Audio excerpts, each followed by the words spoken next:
आज तब्बल 9 वर्षांनंतर आपण महापालिकेला, सोलापूर महानगरपालिका आणि महाराष्ट्रभर इतर महानगरपालिका आहेत त्यांच्यासाठी आपण मतदान करत आहोत।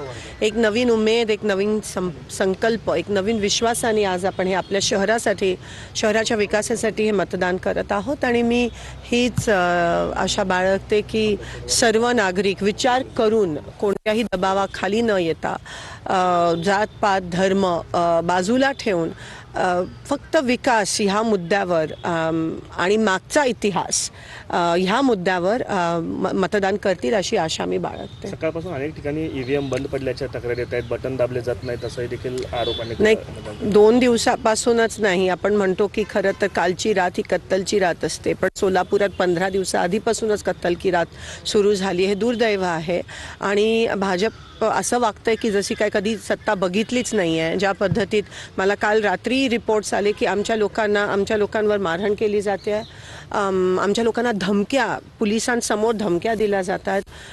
मला काही लोकांचे फोन आले की पालकमंत्री स्वतः पैसे वाटप करतात।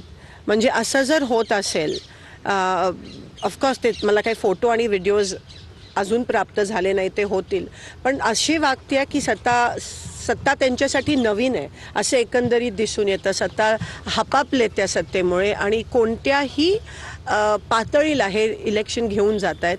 हे खरंच मला देशाचं, महाराष्ट्राचं, सोलापूरचं आणि लोकांसाठी मला खूप वाईट वाटतं। मला असं वाटतं आपण सगळे मिळून ही लोकशाहीची लढाई आणि ती व्यवस्थित लढायला पाहिजे। ही ती सुरुवात आहे। आज महानगरपालिका आणि जेव्हा स्थानिक स्वराज्य संस्थेमध्ये जेव्हा क्रांती घडते तेव्हा मला असं वाटतं सत्ताधारी